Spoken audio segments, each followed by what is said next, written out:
지난 연재에서 질병의 발생 근본 원인은 바로 기의 흐름이 원활하지 못하여 생기는 것이다라고 언급한 바 있다. 그렇다면 기를 막히게 하는 원인이 무엇일까?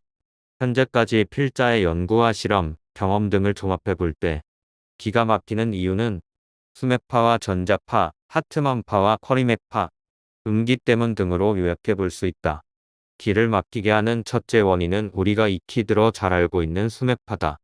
한 예로 기가 모두 열려 통기된 성인들의 오라는 단일색이며 반면 기가 막힌 사람을 열적외선 사진으로 촬영해보면 기가 막힌 부분은 청색인 저체온으로 나타난다. 수맥과 수맥파는 구분돼야 한다. 지구상에는 강물과 같은 지표수가 있고 땅속을 흐르는 지하수가 있다. 이 지하수가 투수성이 좋은 흙 또는 암반 사이로 층을 이뤄서 서서히 움직이고 있는데 이를 수맥이라고 한다. 따라서 수맥은 지하 수십 미터 또는 수백 미터 아래로 흐르는 지하수이기에 지상에서 그 어떤 것으로도 차단할 수가 없는 것이다. 시중에 흔히 수맥 차단이라고 하는 것은 잘못된 상식이다. 수맥파는 수맥에서 발생하는 유해한 저주파 파동이며 외국에서는 함플라디에이션, 패소제닉 존 병원 성지대로 불리고 있다. 수맥파가 생성되는 원인은 여러 가지 이론이 있으나 그 중에서도 크게 세 가지 학설이 주목받고 있다. 첫째, 수맥 속에 물이 흐르면서 모래나 자갈, 기타 광물질이 같이 섞여 흐르며 강한 전기, 자기적 성질을 동반한다는 것이다. 이때 이 전기, 자기적인 파장이 지상으로 방사된다고 본다. 둘째, 지구 내부에서 지열의 열원인 자연 방사능 동위원소가 핵분열로 인해 방사능을 자연 붕괴시키며 방사선을 발생시킨다는 학설이다. 이때 알파, 베타, 감마 방사선 중에서 감마선이 각종 형태의 지하수를 통과하면서 그 지하수가 돋보기의 볼로그렌즈 역할을 하며 수직으로 강하게 모아지면서 파장이 짧은 전자기파로 발생한다고 본다. 즉, 핵 방사능의 감마선 변조파로 보는 것이다. 셋째, 지하수맥은 끊임없이 자신의 부족한 물을 보충하기 위하여 지상의 물을 끌어들이는데 이 힘이 탐사된다는 학설이다. 수맥이 있다면 수맥파가 반드시 있으며 수맥의 흐름과 성질, 수맥의 양, 교차 여부에 따라 변조의 강도가 다르게 된다. 즉 변조시키는 조건이 클수록 수맥은 강한 파장을 만들어내는 것이다. 파장은 적외선과 가시광선, 자외선, X선, 감마파의 순으로 강한 에너지를 갖고 있다. 이 중 수맥파는 감마선파에 해당되며 땅속의 암석과 토양을 뚫고 지상까지 전달되는 수직파로서 지상에만 머물지 않고 지상의 구조물을 대부분 통과하여 수직으로 상승하며 그 방사거리는 무한대이다. 지하의 수맥을 탐지할 수 있는 것은 수맥파의 직진성에 기인하고 있으며 측정 결과와 실제 폭은 거의 정확하다. 그렇기 때문에 수맥파는 그 범위만 벗어나면 그 영향이 현저히 줄어드는 것이다. 같은 침대에서 잠을 자더라도 영향권 내에 있는 사람은 상당한 타격을 받지만 5cm라도 벗어나면 그 영향이 거의 없다. 또한 63빌딩 맨 위층에서 진단해 보아도 1층에서와 큰 변화 없이 측정되기 때문에 지상의 구조물은 거의 다 영향을 미칠 수 있다. 즉 10층에 있는 집이나 1층에 있는 집이나 영향은 거의 같다고 보면 틀림없다. 수맥의 역사. 수맥의 역사는 길다. 얼마 전 선풍적인 인기를 끈 베스트셀러 람세스를 보면 이미 기원전 1300년대에 이집트의 파라오였던 람세스는 버드 나뭇가지로 사막에서 수맥을 찾아내는 구절이 나온다. 수맥은 역사적으로 3만년에서 7천년 전부터 알려져 왔지만 유럽에서 과학적으로 연구 대상이 된 것은 500년 전부터이며 우리나라는 프랑스 에밀리오 신부를 통해 100여 년 전에 전해졌다. 미국의 에스트, 영국의 BSD 등 세계 각국에는 40년 전에 수맥협회가 결정되었으며 지리적으로 우리와 가까운 일본의 경우도 이미 15년 전부터 수맥에 대한 연구가 활발히 진행되고 있다. 프랑스의 금속백과사전에는 16세기 버드나무로 수맥을 찾는 그림이 나온다. 네덜란드의 지질학자 트롬프 박사는 1968년 유네스코에 제출한 수맥 탐사 보고서에서 탐사자는 수맥 위에서 몸 전체로 반응을 느끼며 혈압과 맥박이 상승한다고 밝혔다. 인체에 해로운 수맥은 첫째, 20에서 30m 이하의 깊이에서 30톤 이상의 수맥일 경우는 수맥파를 발생시키므로 피하는 것이 좋다. 30톤 이상 수맥의 반응폭은 엘로드의 경우에 30cm 정도의 넓이가 된다. 수맥 반응 지점의 양편에서 보아서 나타나는 반응폭을 말한다. 둘째, 수맥이 서로 크로스되는 경우에 그 피해는 유난히 크다. 셋째, 수맥이 온도를 가질 때 즉 평상 지하수의 수온 14에서 15도씨보다 높으면 높을수록 그 에너지파가 크다. 넷째, 수맥파는 그 양과 흐르는 유속과 그 밀도에 따라 또 그 크로스됨에 따라 유해 정도가 크기 때문에 정확히 탐사해서 피하게 하고 차단하는 것이 지혜로운 것이다. 대형 수도관도 수맥파를 발생하는가? 똑같은 물이 어떤 조건 하에서 생물체에 영향을 미치는 수맥파를 발생하는 것을 알아야 그 파장을 차단하고 극복할 수 있다.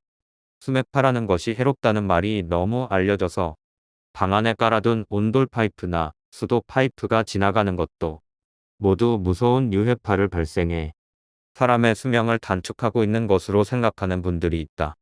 비가 와서 집 밑으로 스며드는 습기나 강물, 하천이나 세면실의 촉촉한 습기 등은 저기압으로 인체에 영향을 줄 수는 있어도 수맥파의 에너지를 발산하는 것으로서의 수맥은 아니다.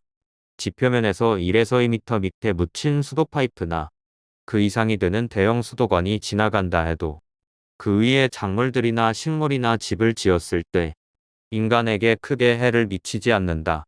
그 이유는 똑같은 물이 지하를 지나더라도 큰 파를 형성 발산하는 에너지를 가지고 있지는 않기 때문이다. 수맥파라는 큰 에너지를 발산하는 정도의 형태를 갖추려면 적어도 20m에서 30m 또는 몇 백m의 깊이를 가진 수맥이어야 유해파를 발생시키는 것이다. 비유를 들면 공기는 인간에게 없어서는 안 될 필수품이다.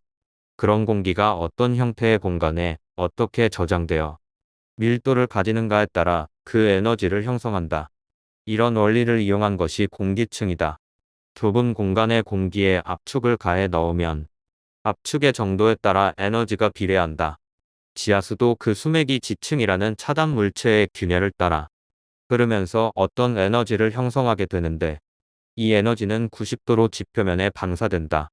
그 방출되는 에너지의 영향권이 그 수맥의 크기와 온도, 유속과 관계가 있다. 수맥 유해파를 예방하지 않으면 사람에 따라 수맥파에 민감한 체질과 그렇지 않은 경우가 있다. 그러나 분명한 것은 수맥을 타는 사람이건 타지 않는 사람이건 좋지 않은 것은 틀림없는 사실이다. 예를 들어 멀미를 하는 사람이 버스를 타면 당연히 안 좋지만 멀미하지 않는 사람도 오랜 시간 버스를 타고 여행하면 몸이 피곤하고 힘든 것은 분명한 사실이다.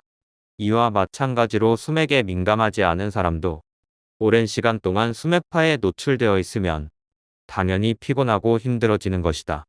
수맥이 우리 몸에 나쁜 영향을 미친다는 것은 너무나 잘 알려져 있다. 우리 몸은 약 60조의 세포로 구성되어 있다고 말한다. 또한 그 세포 나름대로 전기 자기적 성질도 가지고 있다. 그것은 인체의 균형을 유지하기 위한 중요한 성질이기도 하다.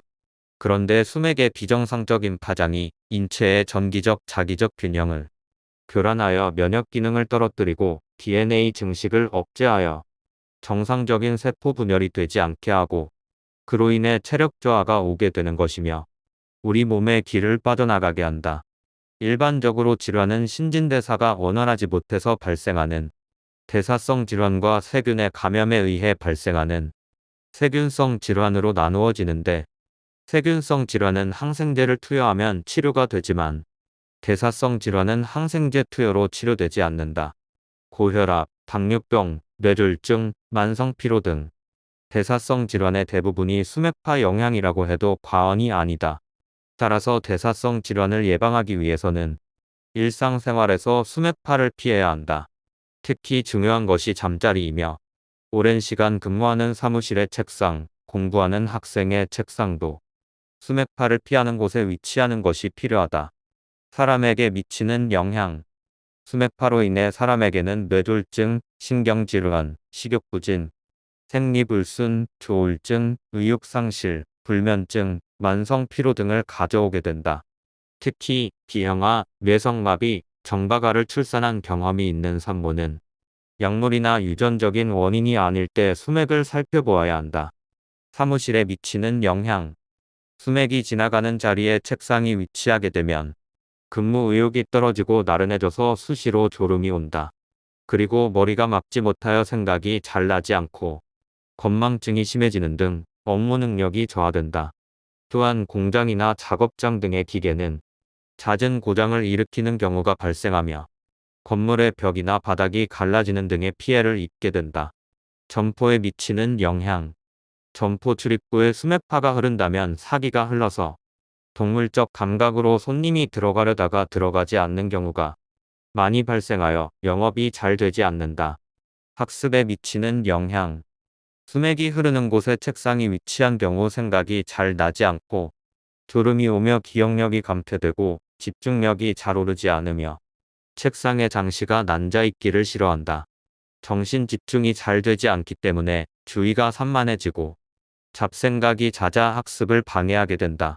또한 시험장에 수맥이 흐를 경우 암기했던 것이 생각나지 않아 시험을 망치는 경우가 종종 발생한다. 정밀기계에 미치는 영향. 정밀기계는 그야말로 정밀한 기계이다. 그런 정밀기계는 온도의 변화까지도 민감한 편인데 수맥파가 흐를 경우 기계의 고장이 잦아지면서 불량품이 많이 생산된다. 다음 연재에서는 수맥파의 영향과 피해, 수맥파 측정의 허실, 기의 순환에 부정적인 영향을 주는 또 다른 유해파에 대해 살펴보기로 한다.